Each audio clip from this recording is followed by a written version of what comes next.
പിണറായിയുടെ അടുക്കള വരെ സ്വാധീനമുള്ള ആ മുതലാളി ആര്? വന്ന് വാപൊളിക്കാതിരുന്ന ജില്ലാ കമ്മിറ്റി അംഗങ്ങൾ വരെ പിണറായിക്കെതിരെ പണം പടർത്തി സീൽക്കാരം പുറപ്പെടുവിക്കുവാൻ തുടങ്ങിക്കഴിഞ്ഞു.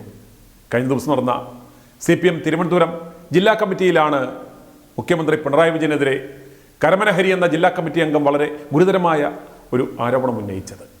തലസ്ഥാനത്തെ ഒരു മുതലാളിക്ക് മുഖ്യമന്ത്രിയുടെ അടുക്കള വരെ സ്വാധീനമുണ്ടെന്നും അയാളാണ് കാര്യങ്ങളെല്ലാം നിയന്ത്രിക്കുന്നതെന്നും ജില്ലാ കമ്മിറ്റി അംഗം കരമനഹരി പറഞ്ഞു.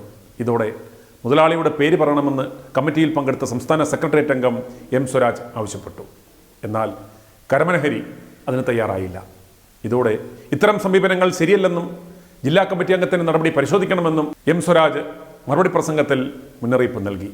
കരമനഹരിയായിരുന്നു ഇടത് സർക്കാർ വരുമ്പോൾ പ്രധാനപ്പെട്ട ഇവന്റുകളൊക്കെ ചെയ്തിരുന്നത്. ഇപ്പോൾ അദ്ദേഹത്തിന് നൽകിയിരുന്ന സ്ഥാനവും ഇവന്റുകളുമെല്ലാം മരുമകൻ വെട്ടി മരുമകൻ്റെ ആസ്മാദികൾക്കാണ് കൊടുക്കുന്നത്. അതുപോലെ സ്പീക്കർ AN ഷംസീറിനെതിരെയും ജില്ലാ കമ്മിറ്റിയിൽ രൂക്ഷ വിമർശനം ഉയർന്നു. സ്പീക്കർക്ക് തലസ്ഥാനത്തെ ചില കുപ്രസിദ്ധ ബിസിനസ്സുകാരുമായുള്ള ബന്ധം കമ്മ്യൂണിസ്റ്റ് രീതിക്ക് ചേരാത്തതെന്ന് അംഗങ്ങൾ പറഞ്ഞു. അമിത്ഷായുടെ മകനെ കാറിൽ കയറ്റി ചുറ്റുന്ന ആളുമായി എന്ത് ബന്ധമാണ് സ്പീക്കർക്കുള്ളതെന്നും അംഗങ്ങൾ ചോദിച്ചു. പാർട്ടിയുടെ ന്യൂനപക്ഷ സമീപനം കമ്മ്യൂണിസ്റ്റ് ശൈലിയിലല്ലെന്ന് അംഗങ്ങൾ ഉയർത്തിയ വിമർശനം ജില്ലാ സെക്രട്ടറിയും അംഗങ്ങളും തമ്മിൽ തർക്കത്തിനിടയാക്കി. കമ്മ്യൂണിസ്റ്റ് ശൈലിക്ക് നിരക്കാത്തതെന്ന വിമർശനത്തെ പ്രീണനമെന്ന് തെറ്റിദ്ധരിച്ച സെക്രട്ടറി മറുപടി പറഞ്ഞതിനെ അംഗങ്ങൾ ചോദ്യം ചെയ്തു. മറുപടി തിരുത്തണമെന്ന് അംഗങ്ങൾ ആവശ്യപ്പെട്ടതോടെ തർക്കമായി. അംഗങ്ങൾ ഉന്നയിച്ചത് എന്താണെന്ന് ഉറപ്പാക്കുവാൻ മിനിറ്റ്സ് പരിശോധിക്കണമെന്നും M. സ്വരാജ് ഇടപെടണമെന്നും അംഗങ്ങൾ ആവശ്യപ്പെട്ടു. വിമർശനം ശരിയായല്ല മനസ്സിലാക്കിയതെന്നും ജില്ലാ സെക്രട്ടറി തിരുത്തണമെന്നും സ്വരാജ് നിർദ്ദേശിച്ചു. തുടർന്ന് മറുപടി തിരുത്തിയ ശേഷം മാത്രമാണ് പ്രശ്നം അവസാനിച്ചത്. അതുപോലെ നടുറോഡിൽ KSRTC ബസ് തടഞ്ഞ് ഡ്രൈവറുമായി വാക്കേറ്റം നടത്തിയ വിഷയത്തിൽ മേയർ ആര്യ രാജേന്ദ്രനും ഭർത്താവ് സച്ചിൻ ദേവ് MLAക്കെതിരെ അംഗങ്ങൾ വിമർശനം ഉന്നയിച്ചു. ബസ്സിലെ മെമ്മറി കാർഡ് കിട്ടാതിരുന്നത് ഭാഗ്യമായെന്നും അല്ലെങ്കിൽ പാർട്ടി കുടുങ്ങുമായിരുന്നുവെന്നും ചില അംഗങ്ങൾ പറഞ്ഞു. ഇരുവരുടെയും പെരുമാറ്റം ജനങ്ങൾക്കിടയിൽ വലിയ അവമതിപ്പുണ്ടാക്കി. മെമ്മറി കാർഡ് കിട്ടിയിരുന്നെങ്കിൽ സച്ചിൻ ദേവിൻ്റെ പട്ടി ഷോ ജനങ്ങൾ കാണുമായിരുന്നു. രണ്ടുപേരും പക്വത കാണിച്ചില്ലെന്നും മുതിർന്ന നേതാക്കൾ അഭിപ്രായപ്പെട്ടു. പറച്ചിൽ കേട്ടാൽ രണ്ടിനും വലിയ പക്വത നേരത്തെ ഉണ്ടായിരുന്നു എന്ന് തോന്നിപ്പോകും. ജില്ലയിലെ മുതിർന്ന നേതാവ് കടകംപള്ളി സുരേന്ദ്രനുമായി മന്ത്രി മുഹമ്മദ് റിയാസിൻ്റെ തർക്കം സംബന്ധിച്ചും നേതാക്കൾ വിമർശനം ഉന്നയിച്ചു.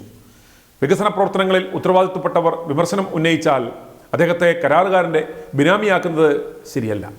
മന്ത്രി ജില്ലയിലെ പാർട്ടി നേതാവിനെയും ജനപ്രതിനിധിയെയും സംശയത്തിൻ്റെ കരിനിഴലിൽ നിർത്തിയെന്നും മാധ്യമങ്ങളിൽ വിവാദത്തിന് വഴിമരുന്നിട്ടെന്നും അംഗങ്ങൾ കുറ്റപ്പെടുത്തി. അതുപോലെ മുഖ്യമന്ത്രിയുടെ ഓഫീസിനെതിരെയും അതിരൂക്ഷ വിമർശനം ഉയർന്നു. മുഖ്യമന്ത്രിയുടെ ഓഫീസിൽ പാർട്ടി പ്രവർത്തകർക്ക് പ്രവേശനമില്ല.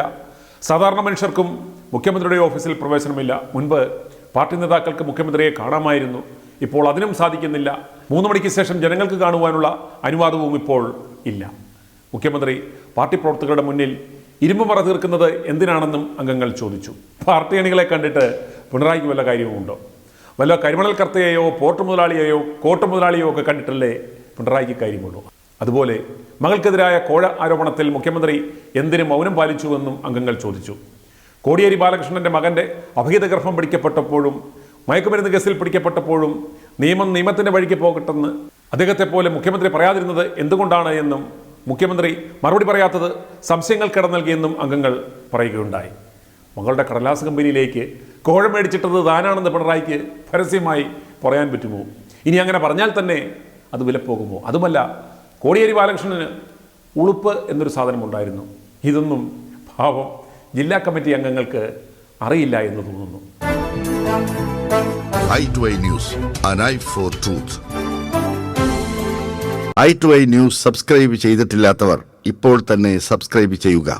നോട്ടിഫിക്കേഷൻ ലഭിക്കുവാൻ ബെൽ ബട്ടണും അമർത്തുക.